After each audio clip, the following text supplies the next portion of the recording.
My name is Olivnet. It's always a pleasure to have your company. Happy Monday. Welcome to the English News in Details.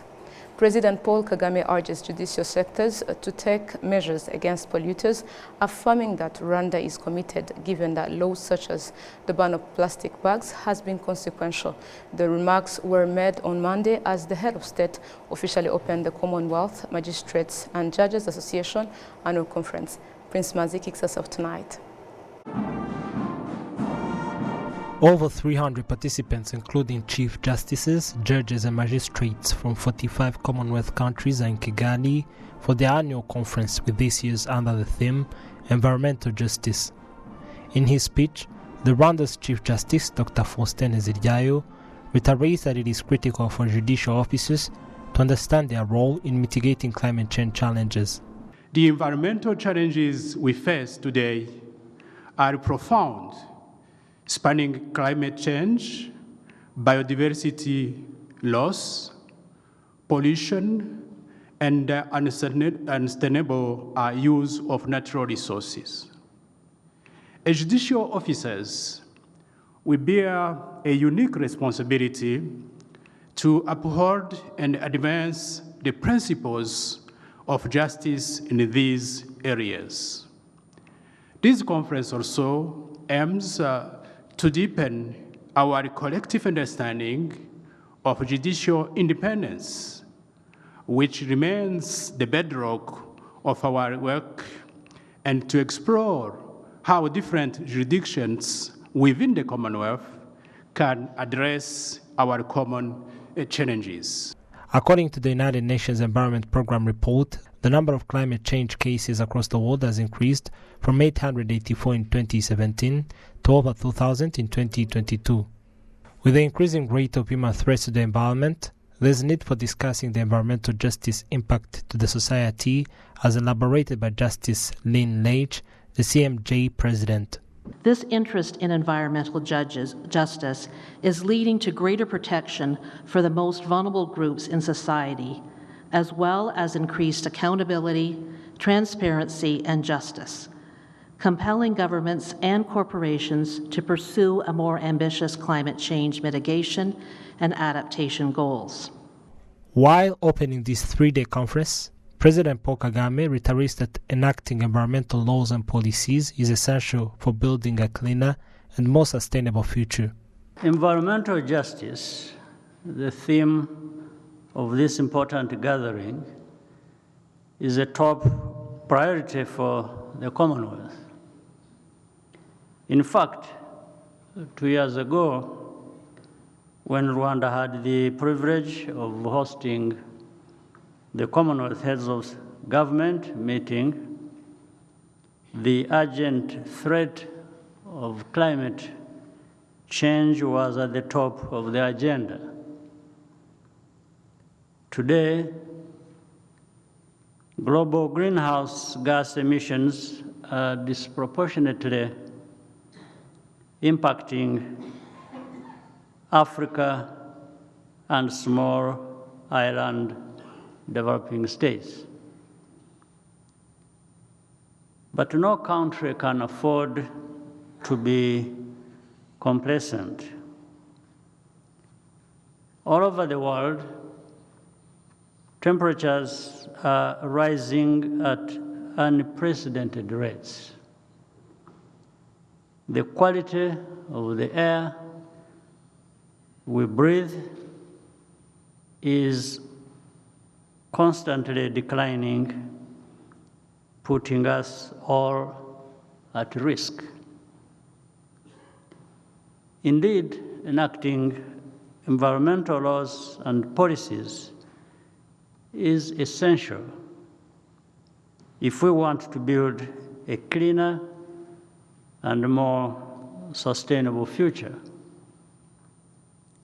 Even more important is having a strong and independent judiciary that enforces the law and puts the needs and interests of our people first.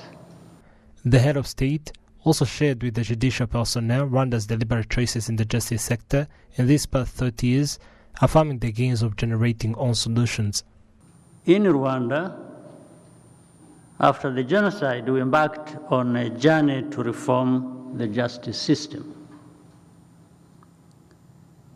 This was a deliberate choice driven by the conviction that the rule of law is a key building block for peace, security, and development.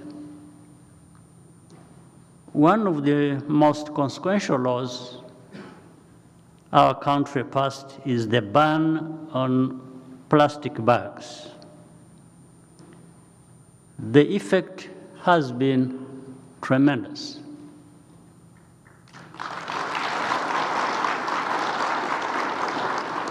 Beyond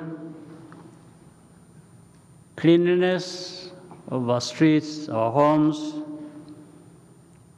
this decision reinforced the importance of managing our resources without too much dependency from the outside. Over the years, we have also taken seriously the conservation of our national parks. All over the world, these parks are home to endangered species who unfortunately continue to be the target of criminal networks. For local communities, this rich biodiversity is a primary source of livelihoods. Too often, wildlife crimes also involve a wide spectrum of cross-border criminal activities which put our national security at risk. Close collaboration with the law enforcement is therefore necessary. With the independent and experienced judges, there is a lot that can be done to protect our environment and provide justice where it is due. The Commonwealth Magistrates and Judges Association has been working since 1970 to help and support judges and magistrates throughout the Commonwealth. Its aims are to promote the independence of the judiciary and to advance education in the law, the administration of justice, the treatment of offenders, and the prevention of crime. Prince Manzi, RwandaTV News. Thank you, Prince, for the details. Now, still on this topic about the ongoing Commonwealth Magistrates and Judges Association Conference, which officially opened today in Rwanda. This year's conference revolves around the critical theme of environmental justice, a timely topic as nations worldwide grapple with the challenges of climate change and environmental degradation. To shed more light on the significance of this conference, but also on this theme, Rwanda's own strides toward ensuring environmental protection through its legal frameworks, we are honored to be joined by Mr. Harrison Mutabazi, spokesperson of the Judiciary of Rwanda. Mr. Harrison, thank you for joining us. Thank you for having me. Yes, could you start by explaining a little bit more about the topics being discussed in this conference and what was discussed initially on this first day? Well, thank you very much. As you said, the topics that are in this conference, but they're all rotating around the main theme, environmental justice. Well, I would say that the conference kick-started on Sunday, where we had a series of meetings, where we had the Chief Justice meetings, we have the Council meeting, and today was mainly, in particular, an inaugural or opening day, where we had His Excellency the President officially opened the conference. Yeah, but after that or before that, we had several keynote speeches that were given, and all they were mainly rotating around environmental justice. Well, as you said, we're mainly focusing around how justice can be delivered, especially and trying to uplift the laws that protect environmental, the environment in general, Yes. but environmental justice are in the lead. But as you said, it's not only going to feature environmental justice in this conference. We have several other topics that are going to be discussed. When judicial officers meet like this, they do not only talk on one topic, because this is a moment when they come, they meet. It's an annual meeting, so during the year there's a lot that has happened, so they can come discuss and see how they're forging their way in delivering justice. So in this way, they were also going to be talking about ethics, especially corruption. You heard about that in the speech of His Excellency. He was talking about corruption, Yes. tackling backlogs, which is all courts, I think, worldwide, they're grappling with backlogs. We're also going to talk about how we can solve disputes without going to litigation. We can use ADR. They're also talking about how courts or several justice systems can use online or IT in this dispensation of justice. So this definitely a lot that is going to be discussed, also started being discussed. But also there's networking, because as I told you, as you've heard, we have 317 judges and justices. We have 21 chief justices and their representative. We have others that came along to they came along with them. So all this, it's a moment to network. As you know, they say your network is your net worth. So definitely there's a lot that you're gaining from this conference, apart from the theme, the main theme, that is environmental justice. Yeah. Coming back on the theme of this year, could you elaborate on the concept of environmental justice, because some people don't understand, like, what is environmental justice? Well, the theme environmental justice is cross-cutting. It touches the legal framework, the laws, but also touches the policy. So mainly as judicial officers, we will be mainly tackling the legal framework and how courts are now enforcing the policies, the laws, and all that are in place. And I would like to mention that definitely Rwanda was chosen. Well, it was voted in last year to host CMJ, but I would think it was the best country to be voted in this way, especially to talk about environmental justice, because there's a lot that has been done in the aspect of the legal framework. There's a lot that has been done in the policy level, and there's a lot that's being done in the leadership in trying to teach the citizens and the awareness on how they can protect the environment. Yes. Coming back on what you just said about what has been done in the legal framework, in terms of environmental laws in Rwanda, how well established are the frameworks that both protect the environment and hold violators accountable? Definitely, I would say it would take us almost an entirety of talking about this. So I would say there's a standalone law that is talking about the environment and laws. It is very deep and descriptive, and it defines well the laws, the penalties, the do's and don'ts. So I would say this is a very good law that is elaborate. Probably sometimes most people don't know that it's in existence, and sometimes they will be doing some acts that are even barred by the law. So I would say there's a lot that has been done in the aspect of the legal framework, and that is why I would think when they were thinking about this theme, because they knew that there's a lot that has been done in this country, that other countries that are coming to this conference can learn from us, take back their homes to their countries to probably implement like we're doing here. So I would say there's a lot that has been done, and definitely there's still room that can be improved, but I would say at this moment, and the courts are doing their work. We have some cases of people that have gone against the law and they're brought into court. I would tell people that they don't know their punishments that go up to 5 to 7 years of imprisonment because of they're degrading the environment and all that.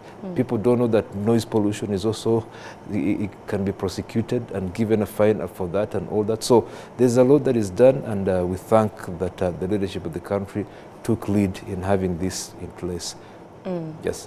So how are you working with other institutions in charge with like the Ministry of Environment or other like institutions about the environment to raise awareness about environmental protection? Because we are speaking about punishing people, but they have to be aware of the laws in place, but also of the crime. Yes, the crimes. Thank you very much. I think that is a very good question that I think we now would think. We've been raising awareness in other fields. We haven't very much ventured into environmental protection laws and all that. But I think henceforth, we have seen that there's a lot that people need to know that is happening. So we are going to take it up with other ministries that that are supposed to be looking into the environmental protection and all that. And we're reaching out to the citizens to let them know about the laws, the punishments, the do's and don'ts, that they shouldn't be going against the law in that way. So we look forward that henceforth after this conference, we'll be seeing how we can work with other institutions, especially in the realms of awareness in that sense. Summing up our interview, coming back to the conference itself, yes, what are some of the key expectations from this conference as Rwanda that you expect, and how do you see it influencing the country's legal approach to environmental justice moving forward? I would say we're in a better trend, but definitely there's a lot that we can learn from others. Whenever we meet, as I said, there's something that you can learn from. We're having 45 jurisdictions that are assembled here. Definitely the presentations are so enriching. So there's something that we learn, especially our judges, our magistrates that are attending the conference and all others. There's something that we learn in that way. But definitely I would say it is leaving us with a task on seeing how we can, as we're talking about, reaching out to the citizens, yes, and trying to reach out to them and not waiting that they come to court and then probably that's when they're going to be knowing about the law. So we're going to see how we can be very much proactive in that sense. We've learned lessons from other countries on how they are doing that, especially on the outreach programs. So we think we also embrace that and begin using that. But definitely there's a lot. It's not only on the topic of environmental justice that yes, we'll be talking about here. As I said, there's a lot of networking. The judges and magistrates that are attending this, they definitely get a lot of networks, not only about environmental justice, but even other aspects that they'll be handling. It's easier to have a colleague who is in Guyana, who is in Jersey, who is in where, that you've not connected, and if you wanted something from them, it would be easier to reach out to them. But also, it is on the aspect, or its international aspect, I think our justice system, the reports that are always out, it's now time that these people that come in here will be ambassadors to go, and definitely have started testifying that the reports they get, they can now see it on ground. So that is something that is very good to testify on in this way. So there's a lot of benefits, even I would say, because the guests that are here, then only going not to stay in the hotels and the conferences, that they're going to go out, and when they're going out, they also spend. So we think also in on the side of economy, that's something that is very positive. So there's a lot that we think we are going to benefit from the conference. Definitely. Mr. Harrison Mutabazi, thank you for taking time to speak to RwandaTV. Thank you so much for having me. Thank you. Moving ahead, Chief Justices and judges from Commonwealth countries attending the 24th annual conference in Rwanda visited the Kigali Genocide Memorial, and they paid tribute to the victims resting at the site honoring their memory. Nora Gladys has more on this. On this Monday, the judges from the Commonwealth countries who are in a visit to Rwanda visited the Kigali Genocide Memorial site and paid their tribute to the bodies resting there. Ms. Lynn Leitch, the president of Commonwealth Magistrate and Judges Association, and Mr. Simativa Perez from the Samoan Islands, in a message they announced after visiting the memorial site, they supported Rwandans in general. I was really moved. It's hard to see that stuff. We as judges get to see a lot of bad things in court, murder trials and so on, but this is on a completely different level. To see children's faces, yes, it really tugs at you. Stay with hope. Stay with hope. You can do it. It used to be that case, and you can get it back. To stay with hope, believe in each other. It's been quite an incredible experience to be here. I said today, having remembered what happened more than 30 years ago, I'm a Canadian, and I know Romeo Dallaire came back to Canada and shared with us his experiences and the consequences of what he experienced. We've always felt an affinity to his experience. And as I said today earlier in opening the conference, we very much admire and respect the resilience and the unity of the Rwandan people. We can learn a lot from you, what you've survived, how far you've come, what you've accomplished, and how you now live together in peace and harmony. It really has been a wonderful experience to learn what we have this afternoon and to reflect on what you and all of your people have been through.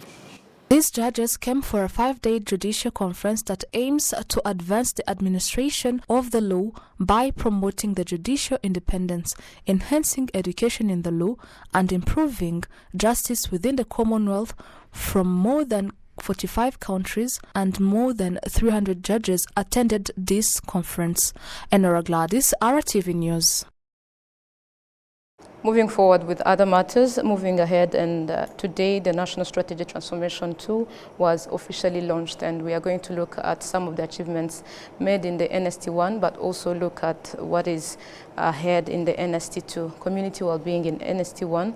During the implementation of the National Strategy for Transformation 1 in Rwanda, 27,000 classrooms were constructed across the country, and their efforts was coupled with a significant increase in the number of teachers, rising from 71,041 to 110,523, reflecting Rwanda's commitment to enhancing the quality and accessibility of education. Since 2017, Rwanda has made strides in improving health services by constructing 7 new hospitals: Gatunda, Gatonde, Munini, Nyabiheke, and Byumba, Nyarugenge, and Irkad.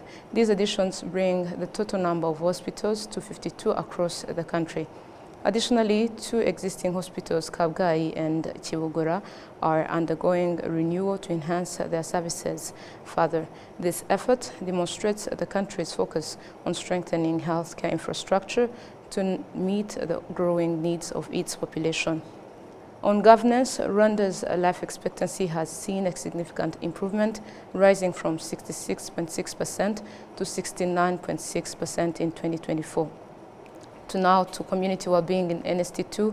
In NST2, the goal is to create 1,250,000 new profitable jobs over the next 5 years, averaging 250,000 jobs annually, aiming to significantly reduce unemployment and enhance economic growth in Rwanda. To ensure that all children of school age attend school, the plan includes increasing the number of kindergartens from 35% to 65%. This expansion aims to provide more early childhood education opportunities. And to promote vocational and technical education, Rwanda plans to establish model centers for vocational and technical skills, known as technical secondary schools, in each district. Moving ahead in the health sector, Rwanda is aiming to reduce the national malnutrition rate from 33% to 15% within 5 years. Other matters in the Rwanda's Ministry of Infrastructure have noted that partnerships with investors are crucial to holding and building up the country's energy-producing capabilities, as well as the distribution, and the reservation was made as an initiative dubbed Energy Week was launched that will feature visits to key infrastructure in Rwanda's energy sector. I realize that the future economy is coming. Will not be able to run without energy, without electricity and all kinds of energy production. The future we are talking about, artificial intelligence, robotics, and many other applications are impossible if there is no energy. So my small definition from that conference today, energy will be like food for the next economy. And countries who will be able to run and face those challenges will be the countries which had the proper plan on access to energy in all the forms of energy. We are here to connect. We're here to share learning from all 4 countries. We're here to learn about what's happening in Rwanda, where the progress has been made, some of the amazing innovations that are happening, where some of the challenges remain, and to understand how we might partner with academic institutions and private sector and civil society, and take that back to Scotland, connect with our stakeholders and try and facilitate new collaborations and new connections. Together at a pivotal moment in our nation's development journey, as Rwanda makes significant strides in advancing energy access and sustainability. Today, 80% of Rwandan households have access to electricity, with 57% connected to the grid. Our commitment to achieving universal energy access, as outlined in Sustainable Development Goal 7, remains unwavering. We are taking bold steps to achieve universal access to sustainable energy, including providing access to clean cooking options, reducing biomass reliance, and promoting energy efficiency across all sectors.